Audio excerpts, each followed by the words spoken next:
Alright, this is my review, finally, of the Christopher Ward C65 Trident Vintage GMT. This is the red and blue version, or Pepsi, as many have called it, because of the red and blue colored bezel here. And this is pretty new. This came out, I think, it's available right around late February. See, March, April. Came out probably late March, and this arrived pretty much early April for me, and now it's the beginning of May 1st. I got to adjust the time, but that's all you need to know. So it's relatively new, within a month, and yeah, they released a Trident, a version of this in black with the faux patina orange GMT hand and a steel bezel. First, and there were some sketches of this guy that came out shortly afterwards, I think, along with some sketches of the new Trident diver, which has the round indices at the at these positions right up here, which looks pretty good. That's another model, but essentially it's a C65 with the same similar case, very well designed, and yeah. So let me get something. So right now, let's get into. Well, this has been a watch that, yeah, since I saw it as a sketch, I'm waiting for. It's like, wow, that looks pretty good already as a sketch. Been wanting a Pepsi or something with red and blue. A GMT would have been cool, but there's so many homages to obviously the Rolex GMT Master 2s and I've tried something similar before, and they were cool, but they didn't quite do it for me. And the fact that this has a similar feel in terms of colorways, but it's been done in a really completely original way, this really appealed to me.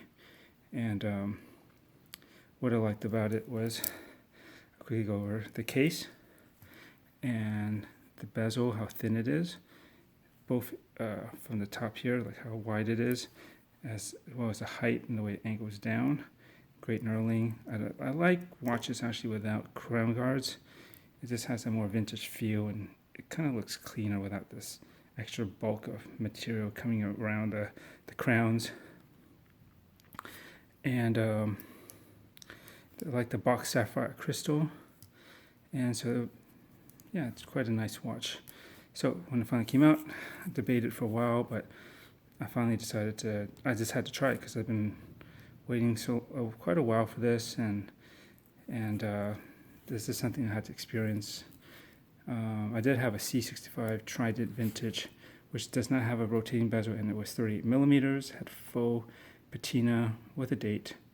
Obviously no GMT. That was really nice, and what I liked about that was I had a 20 millimeter lug width, so it tapered down to probably 18 as well, and a similar clasp, this is very well done. I saw that on Average Bros YouTube channel. It convinced me to kind of look at a lot of watches that I may not have considered before. And what's best about those, and you'll see in the new C60 that just came out as of the date of this recording, it has this adjustable clasp system, which you just pull back here, right, with your fingernail, and then you can move it in and out like that. I think it's 4 notches, which is plenty. And what's great about that is that you don't need tools for the micro adjust, and best of all, it's all internal or done behind the scenes behind this clasp. So no matter how you extend it, you're never going to see the ratcheting system, unlike some other ones where they have this extra little piece here, and when you extend it, you can see like this thin piece of metal that's got this ugly ratcheting exposed, and usually those have sharp edges too. I don't like that, and if you collapse it, it makes it look longer, and it's got this unsightly gap there when you do extend it, and when you do close it, you still have this extra piece, and those tend to be rather long across, and it makes the class even bulkier. And this does a great job of not adding bulk. It's, again, everything's internal, and you can see the lines it really runs pretty much right into the clasp really well. But I'm getting ahead of myself. So let's go over the dimensions. It is 41 millimeters across diagonally, which is a pretty good modern size without going too big. And I'll say that it probably wears a little bit larger than it sounds because of this thinner bezel and relatively wide open dial. Case thickness is 12 millimeters, or just over. I think they said it's 12.1. And the lug to lug is, let me make sure this is set right, but it should be about, what's see here, 46, just under 47 millimeters. And that's right here, lug to lug. But as you can see, it does extend a bit because of this piece here, which some people like and some don't. I personally like something like this. Well, I like it when, like, say, this piece, like on the Strapco Super 3D Oyster, or maybe some Rolexes and other models, they have this kind of piece that actually looks a little bit more 3D. It kind of protrudes and has a little bit more of an edge to it. It makes it look more, it goes up and down. Looks more 3D. I like that look. This actually does not really have it. It's really low, but it's okay. It's still a great watch, and as you'll see later, this doesn't really add anything to the width of the watch and how it wears, because it all naturally just comes down and curves around your wrist anyways. The lug to lug width is 22 millimeters, and I believe, as I said, it tapers down to, should taper down to about 18. Yeah, right here. And it probably bumps up a little bit to 20 with the actual clasp itself. It's dual deployant. It's very secure. It goes down nicely. I was going to say, and you just push these two pieces here. You have to push both of them to unleash it. It can't just do one, so it's a good system. Again, the clasp has a toolless micro adjust on the inside. And I just love this. This is one of the main features that sold me on the C65 before. And when I saw that they had this for these models, it was a really big selling point for me, just because I really like the fact that you can adjust it like this whenever you need to. And 4 is enough.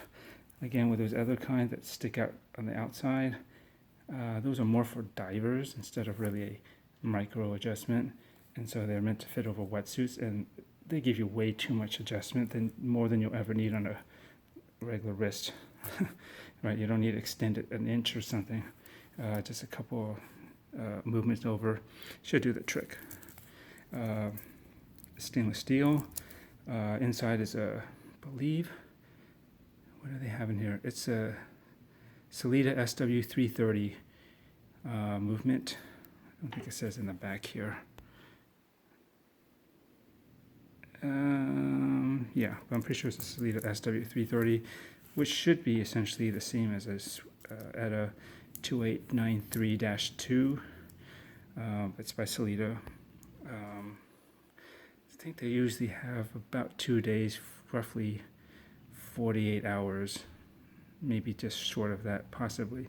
A power reserve, you have to look up the specs, but for me that's always plenty. Even 38 or somewhere around 40, even just shy of 2 days is usually enough. Either I'll let it power down, or I will pick it up and charge it up before it totally runs out. So not a big deal, but just thought you should know. The bezel is nice. It's aluminum insert. It's not ceramic, which, to tell you the truth, I like more. It just has this different kind of luster and flat or satin look to it, which ceramics can sometimes be a little too glossy. The action is maybe just a slight black backplay, but very minimal. But it's very positive, and it clicks exactly what it should. Let's see if I can back this up and show you. See, so that's good. There's only a Lume pip at the top, and one of the things about this is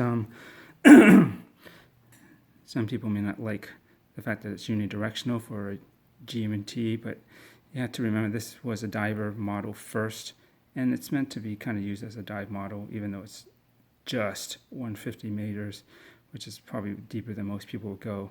That being said, again, this has a dome sapphire crystal. It's quite nice. Choosing just about perfectly off of here. And there is, with that 150 meters water resistance, there is no screw down crown. You can just wind it straight, and you can hear, or not hear, so for the focus, it's dead silent and super smooth. I trust Christopher Ward's build quality, and so even though this does not have a screw down crown with what it states as 150 meters water resistance, I think it'll hold up just fine with swimming and probably diving too. 150 meters is quite a lot of water to be under. So, and again, this is meant to be a dive watch as well, and so I wouldn't worry about it. If you're not familiar with this type of movement, the first position does not jump the normal 12-hour hand, like say a Rolex GMT Master 2, which would be better for a true GMT where you can easily set the new local time versus this. And I'm going to go over GMT watches or dual time watches in general later on, just to compare and contrast what kinds are the main ones out there and why one might be better than another. But in the first position, you can rotate it, I think, back this way, and it will probably change the date. And if you rotate it the other way, it will forward the the GMT hand. And that's that. And as you pull it, it will hack, and you can set the time. And that's pretty much it. As with the dial, it's actually, I like what they did with it, and I guess it's out of this way. Some people don't like the new logo, or at least the spelled out portion of it, where it says Christopher Ward. I don't mind. There's a reason. I think I've gotten used to offset logos or branding. Like I used to have a visitor watch that had it on the right side. It was a very cool watch and very good looking as well. That never bothered me.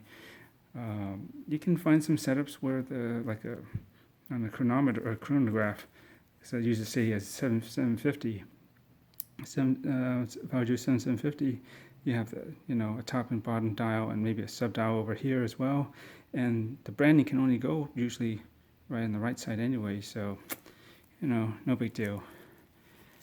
And this font is, look it up, but basically it kind of makes sense to use this because it has, I forget the exact font, but there's two that it's using to make kind of like this design. It's from two different designers. One is Swiss and one is maybe more British based. I gotta look it up, but that's how this came to be. It looks a little generic, but it kind of makes sense with the brand because it is a mixture of British and Swiss, as is the subtle but debossed logo right inside by the 12 here, which I'm glad they added. It's not just blank. Would I preferred it if they had filled it in or applied a logo up there? Yeah, I mean, the traditional side of me would probably appreciate that. But, this is a Christopher Ward thing, the way they offset this and leave this open space here. And I think that combined with the date window, which is in black, which is, I think, right for this, instead of making it a white background with black numbers. This feels actually pretty balanced. You got the full spelling, a subtle logo there, you got a little bit of the date there, and you got a little bit of text in the bottom. I mean, for me, it doesn't seem really off balance. I think people make too big a deal of it. These need to be like at a wind-up or some other watch fair where you can see these brands that you can't see at retail, and get hands-on and really feel it, the quality, look at it in the light, real light, and see it on the wrist. And I think you'll get it more. And all this relatively superficial details about the logo, I think that would just melt or disappear in your mind, because the watch is really quite nice. Continuing on, what else about this? Let's continue with the dial. I like the red GMT hand. I think it's well done. It could have been blue, but I think it just works. And some people wonder if it's stuck out, but you know, there's so much space that this never drew my eye to this. I'm always perfectly fine just reading this. This is just a color arrow just that kind of moves around throughout the day. Doesn't bother me. Now, if you look closely at the dial, if I can get this in focus, there's actually more going on here. There's a matte texture, very fine. I'd say, I wouldn't say it's sandstone, this is still too coarse, but there is something, a matte finish, or it's kind of, I wouldn't say satin or eggshell, but it's not even that rough.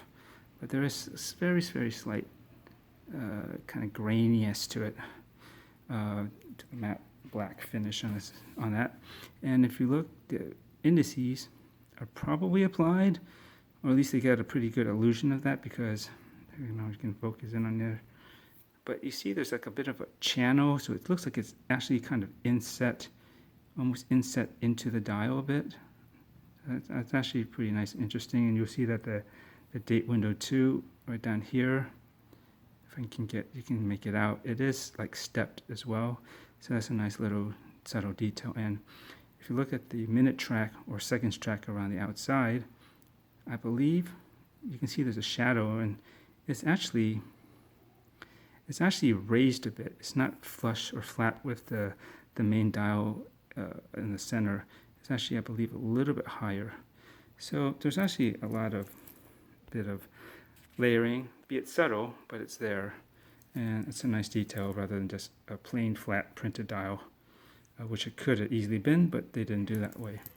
And they do a really nice job with the brushing. And this is a new thing that they're doing, I think, as I understand it, is you see how the center is one kind of finish on the hands, and the sides are another, and they kind of bevel or angle away as well. So it's just a nice way to catch the light and break up the look of the hands instead of having them just, you know, flat all the way across. And from this, I think the outsides are polished and the centers are like a brush, satin brush or something down the center. And it's just a nice dimensionality, and they kept the Trident second hands, which is good. And by the way, you can barely tell, but it is loomed at the tip as well, right about up to this point. So that's good. Sometimes I think in the past they haven't really done that, so I like that they did that. But it's a thin application, so I would say it doesn't last as long as probably the larger applications such as the hands, the GMT triangle, even the pip, and of course the main three larger indexes right here, 12, 3, 6, and 9. And that's about it on that. Let's go to the case. Love it. This is also probably the equal or next, or maybe the first best feature of the new C65 case design. It's just the way it's been cut. They basically started this with their C65 Vintage Diver, Trident Vintage Diver, which was the first one that they did kind of the style, which had a manual wind movement. It wasn't automatic, if I'm not mistaken. And so, yeah, you can look back at that one. And I don't think they had the embossed logo or debossed logo on there either at that time. But almost everything else is the same. But yeah, I really love the way this is cut and finished. There's a mixture of brush and high polished edging. And you'll see this repeated on their new C60, which is really nice too, but it's a bit thicker. That one's at least 13, at least their GMT is about almost 14 millimeters thick, where this is 12. And that's already with a box sapphire crystal. So you can imagine that one, I think it's flat with the top of the bezel, and overall it's almost 14 millimeters thick. which I wish they could make thinner. If it basically essentially has the same movement, but it does have 600 meters of water resistance, which makes a difference. But the main thing that captures me was the way the side profile, the flanks were cut. This is nice, and it angles in and away. So what's good about that is you really only see the top edge here, or edges, for the most part, and the rest of it kind of disappears and sinks away from most angles when you wear it on your wrist. And I'll show it to you on the wrist in a moment. And yeah, it's just very nicely cut. The case has the trademark Trident logo. It's nicely, deeply embossed and finished as well. At the same time, this can leave a mark on the back of your hand, but no big deal, it goes away. The fitment of the bracelet is perfect, nice and tight, no gaps, barely, if you can really call it that, but overall it's a good fitment. Goes in really nice. I do like the new C60 where they did add a toolless system where you can actually, I guess, have some sort of little handles or levers here that you can grab and pinch and remove the bracelet, which is really cool. I wish they would maybe eventually update the C65 to do that. The clasp has this embossed logo, or is it deboss? I think deboss is when it's stamped in. Anyways, with the twin flags logo, nice, and the solid clasp is also milled. And that's basically about it in terms of most of the features. The links are really well done, and though they look fairly clean edged and to the point where you think they should be sharp, they actually are not. I don't know if I can zoom up enough, but if you look closely, they are ever so slightly have a slight bevel to them, as you'll see here.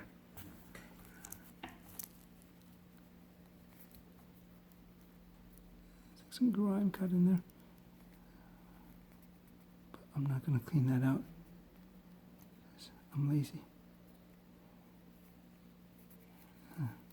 Anyways, but yeah, there is a bit of a slight bevel to all of them. So, I mean, on the edge, so you don't really get any hot spots. It's not as much as some others, but I feel like they took the time to at least do something on the edges and on the center links as well, that it just feels a bit smoother, and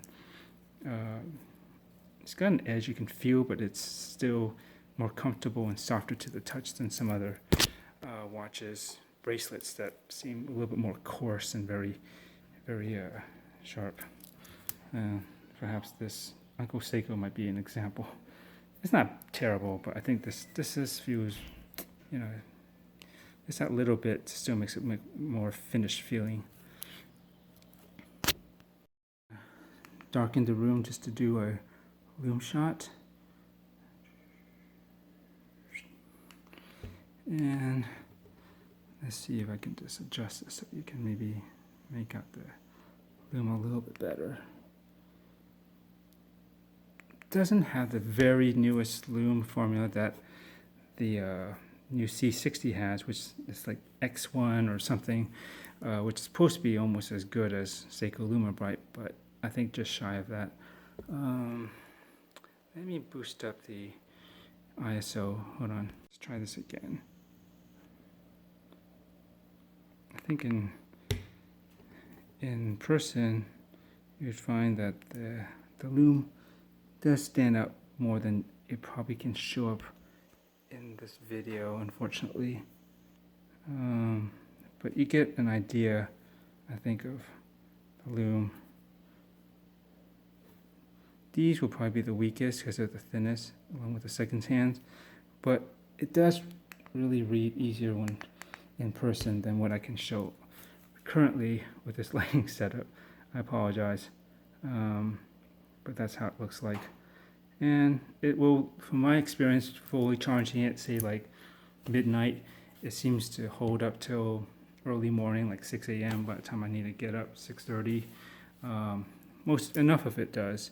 The main hour and minute hands, as well as these markers, These guys, I think, just weak enough where they don't matter too much, but I can still tell the time. So just an FYI.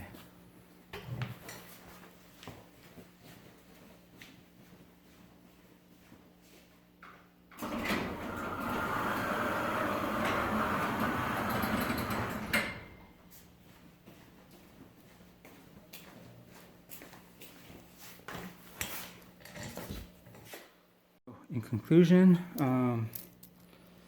this is a great watch. For just over $1,000, almost $1,100 with the bracelet, I think it's quite nice. You're gonna want, I would personally want it on a bracelet because it costs more to get it afterwards. Probably whatever this costs normally, probably an extra 100, I think, roughly. If you try to get it separately. So always try to get it on a bracelet. You can always find aftermarket.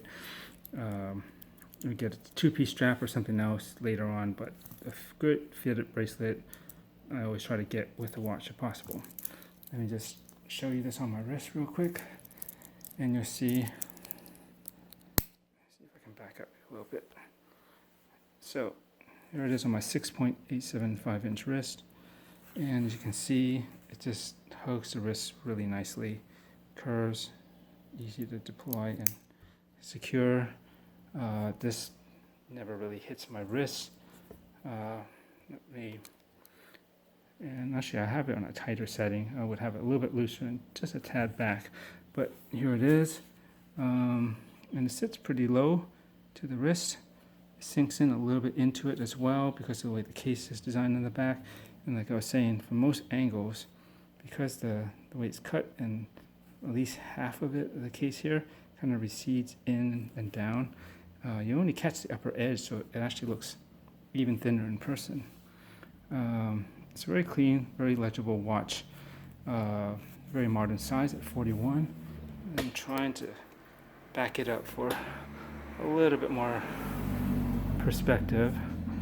It's actually, again, this gives it a little bit more presence, but I think it's a good watch if you want something easy to read. It has a vintage look to it, but yet a very modern design. And I highly recommend it if you're into something like this. So, thanks for watching, and I have one more video to put up to get together with this while I have it, to compare it to two other GMT or dual time or world time watches for comparison.